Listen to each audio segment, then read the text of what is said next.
दोस्तों, एक महिला अपने पति को कहती है कि मेरा तबीयत कुछ ठीक नहीं लग रहा है, तुम मुझे डॉक्टर के पास लेकर चलो। उसका पति अपने उस पत्नी का बात मान लेता है और अपने उस पत्नी का इलाज करवाने के लिए एक डॉक्टर के पास पहुंचते हैं। और वहाँ से दोस्तों, जब उसकी पत्नी अकेले ही घर पर लौटती है तो उसके घर परिवार का जो लोग होते हैं उस महिला से उसके पति के बारे में पूछताछ करते हैं। इस पर दोस्तों महिला कहती है कि जो उसका पति था वो रास्ते में ही बस से उतरकर अपने मौसी के घर अपने मौसेरी बहन को लाने के लिए चला गया और मुझे वो बोला कि तुम घर चली जाओ। अब उसके घर परिवार का जो लोग होते हैं उस महिला का बात मान लेते हैं, लेकिन दोस्तों रात के तकरीबन 9 बजता है और जब उस व्यक्ति के मौसी के घर पे फ़ोन लगाते हैं तो पता चलता है कि वो व्यक्ति वहाँ पे पहुँचा ही नहीं है। अब जो उसके घर परिवार का लोग होते हैं उन्हें कुछ ठीक नहीं लगता है, उन्हें कुछ अनहोनी होने का आशंका होता है। और इसके बाद दोस्तों उस व्यक्ति का जो मौसेरा भाई होता है, उसके मौसी का एक बेटा होता है, उस व्यक्ति को ढूंढने लगता है, उसके बारे में पता लगाने लगता है। लेकिन इसी तरीके से दोस्तों पूरा रात भी जाता है और उस व्यक्ति के बारे में कुछ भी अता पता नहीं चलता है। और फिर अगले दिन जैसे ही सुबह होती है, यानी कि 21 जून 2025 के दिन सुबह के तकरीबन 8 बजे का वक्त रहा होगा, उन लोगों को पता चलता है कि पास का ही गांव है झिकटिया, वहां पे एक व्यक्ति की लाश मिली है। अब जैसे इस बात को लोग सुनते हैं, उस व्यक्ति का जो परिवार के लोग होते हैं वहां पर पहुंचते हैं तो पता चलता है कि जो व्यक्ति था कोई और नहीं बल्कि वही व्यक्ति था जो अपने पत्नी का इलाज करवाने के लिए डॉक्टर के पास गया था। अब दोस्तों इस घटना की जानकारी पुलिस वाले को दी जाती है और जैसे ही पुलिस वाले सुनते हैं तुरंत ही वो मौका बर्दाश्त पर पहुंचते हैं। और वहां दोस्तों प्रथम दृष्टया से यही लग रहा था कि जो व्यक्ति है उसका सड़क दुर्घटना में मौत हुई है, लेकिन पुलिस वाले दोस्तों उसके बॉडी को कब्जे में लेते हैं और उसका जो पोस्टमार्टम करवाते हैं और जो पोस्टमार्टम रिपोर्ट आता है, इससे दोस्तों पुलिस वाले को मामला थोड़ा संदिग्ध लगता है। और इसके बाद दोस्तों अब जो पुलिस वाले होते हैं इस पूरे मामला का छानबीन करना शुरू करते हैं और जब उस व्यक्ति के घर पे पहुंचते हैं उसके परिवार के लोगों से पूछताछ करते हैं तो पुलिस वाले को जो पता चलता है उसे सुनने के बाद आपके भी पैरों के नीचे से जमीन खिसक जाएगा। आप भी ये सोचने पे मजबूर हो जाएंगे कि आखिरकार उसके परिवार के लोगों के दिल पे क्या बीत रहा होगा जब उसके आंखों के सामने ही इस तरीके की घटना की अंजाम दी जा रही होगी और उसके परिवार का जो लोग है ये सारी चीजें बस चुपचाप देखता रहा होगा। नमस्कार, प्रणाम, मैं सर्वेश राज। आज की इस घटना की कहानी शुरू करूं इससे पहले आपसे एक छोटी सी गुजारिश है, आप प्लीज वीडियो को लाइक कर दीजिए, साथ ही साथ चैनल को भी सब्सक्राइब कर लीजिए ताकि मेरा हौसला बढ़ता रहे। तो दोस्तों आज आपको जिस घटना की कहानी सुनाने जा रहा हूँ दरअसल घटना है बिहार प्रदेश का एक जिला है औरंगाबाद और इसी जिला का एक थाना लगता है बंदेया। इसी बंदेया थाना क्षेत्र का ही एक गांव है झिकटिया और इसी गांव में दोस्तों 21 जून 2025 के दिन पुलिस वाले को एक लाश होने की सूचना मिलती है।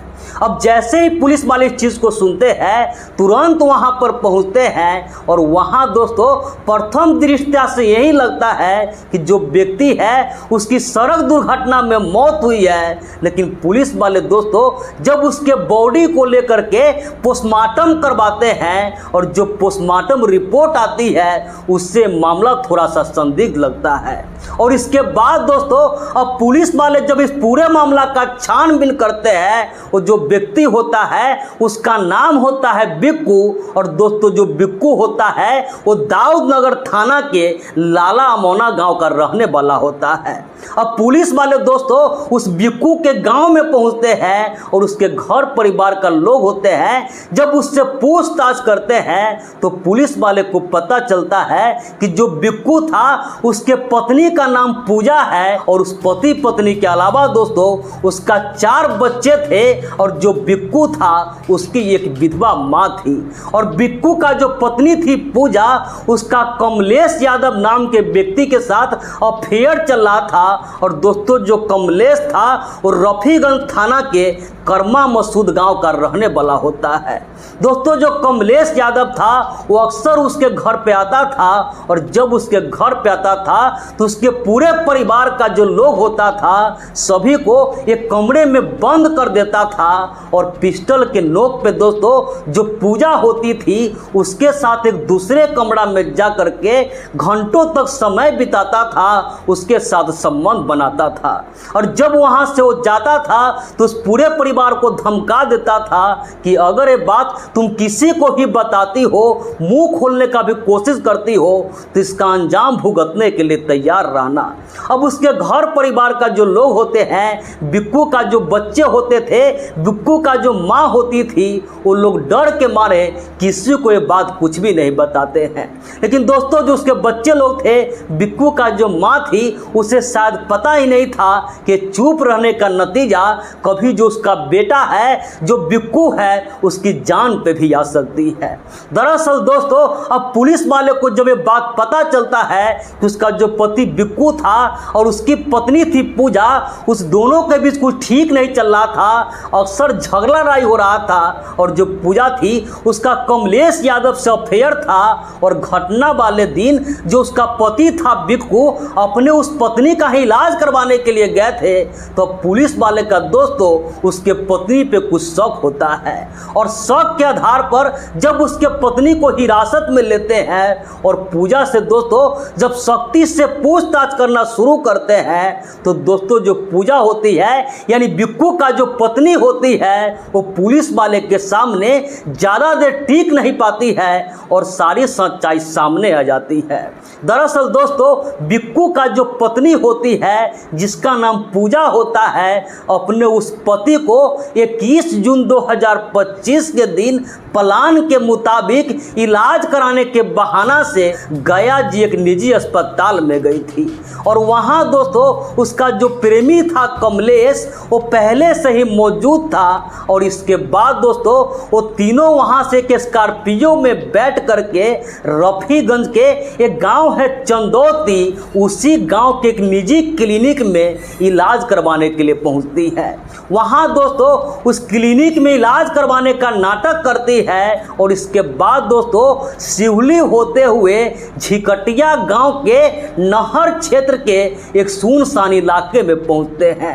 और फिर दोस्तों उस महिला का जो प्रेमी होता है कमलेश, वो गाड़ी को रोक देता है और उसका जो पति होता है बिक्कू, उस बिक्कू को कहता है कि लगता है कि पिछला टायर में हवा कम है, उसमें कुछ लीक हो गया है, तुम थोड़ा टायर के देखो। उसका जो पति होता है बिक्कू उस गाड़ी से उतर जाता है और पिछला जो टायर होता है उस टायर के नीचे गर्दन झुकाकर जैसे ही देखने का कोशिश करता है, वो गाड़ी स्टार्ट होता है और पूजा का जो प्रेमी होता है उस गाड़ी को आगे बढ़ा देता है।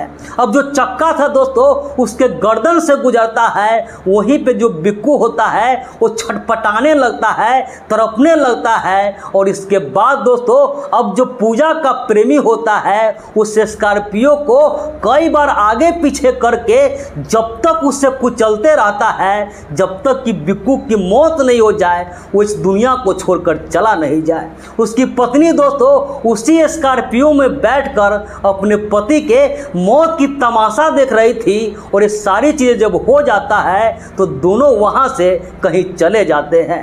और इसके बाद दोस्तों प्लान के मुताबिक जो पूजा होती है वो अपने घर पहुँचती है और घर परिवार के लोग कहती है कि जो उसका पति था वो बस से उतरकर अपने मौसेरी बहन को लेने चला गया। उसे लगा था कि हर किसी को यही लगेगा कि सड़क दुर्घटना में उसकी मौत हुई है, किसी को कुछ पता नहीं चलेगा। लेकिन पुलिस वाले दोस्तों जब इस पूरे मामला का छानबीन करते हैं तो सारी सच्चाई सामने आ जाती है। और इसके बाद दोस्तों उस पूजा को गिरफ्तार कर उसके खिलाफ आगे की कार्रवाई में जुट जाते हैं। लेकिन दोस्तों जो उसका प्रेमी होता है कमलेश यादव वो फरार हो जाता है। अब पुलिस वाले उसकी भी गिरफ्तारी के लिए तलाश करना शुरू कर देते हैं।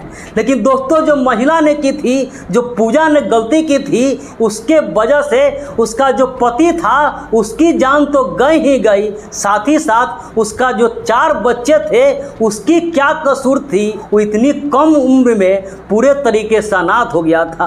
अब सबसे बड़ा सवाल यही था कि उस बच्चे का परवरिश कैसे होगा, उस बच्चे का देखभाल कौन करेगा। बाकी दोस्तों इस पूरे घटना पर और ऐसे ऐसे माँ के लिए, ऐसे ऐसे पत्नी के लिए आप क्या कहना चाहेंगे, कमेंट करके जरूर बताइएगा। तो इस पूरे घटनाक्रम सुनाने का उद्देश्य किसी के भी भावनाओं को आहत करना नहीं था, किसी का भी दिल दुखाना नहीं था, बस समाज में इसी घटनाओं से केवल आपको जागरूक करना था, सतर्क करना था। तो मिलते हैं ऐसी ही किसी नेक्स्ट वीडियो में, जब तक के लिए जय हिंद, वंदे मातरम।